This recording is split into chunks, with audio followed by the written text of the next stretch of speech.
Hey guys, how's it going? Adrian back with you for another video. Well, Friday, March 11th. Is it? Yeah, March 11th. And it's officially winter again. Anyways, the reason for this video, I want to talk to you about maintaining your tools. So, you see I got these two tools here. I have, let's start with this first. It's my Hitachi gun. It just needed a new feeder spring and I needed this shaft piece.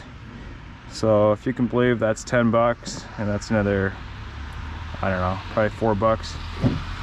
That's 3 bucks. Like, it ain't cheap.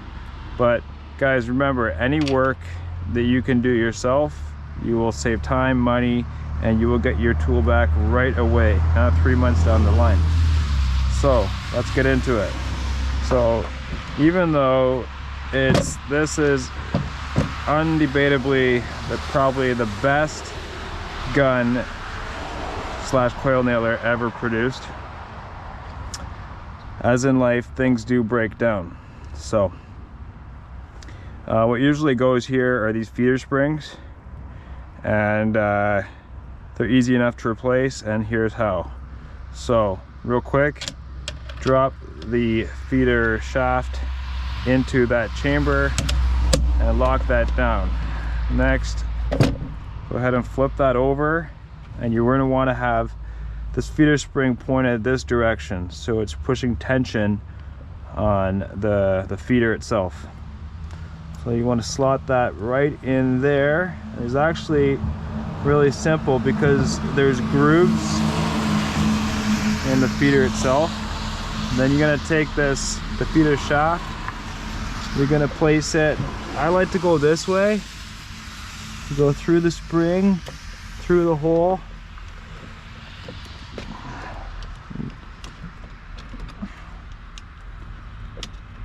and so you're basically going to weave it right through. Then you're going to take this rubber grommet, place it over this end, and basically just locks in. You don't even need any tools for this. So this is something that can be done either at home or on site. So simple as that. And there you go, you're back in business.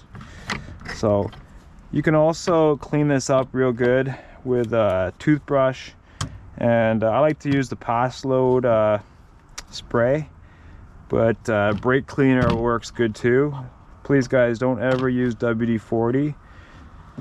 You will literally just destroy your gun and the seals. So there you have it.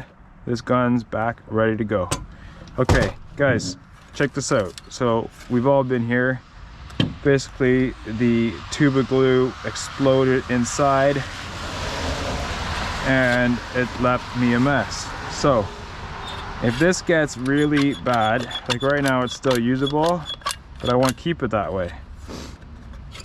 Little quick tip, put this on gravel, soak it in gasoline, and literally light it on fire. This dried up caked caulking will literally melt right off. And you'll be back in business and left with a brand new glue gun that will be useful for years to come. So there you go guys, hope you have an amazing weekend, and have a great March break. I will be going away tomorrow. Rented a cottage for the family for a week, but I will be back starting a new house, and look forward to posting more videos in the near future. Take care guys, be safe and stay well. Bye for now.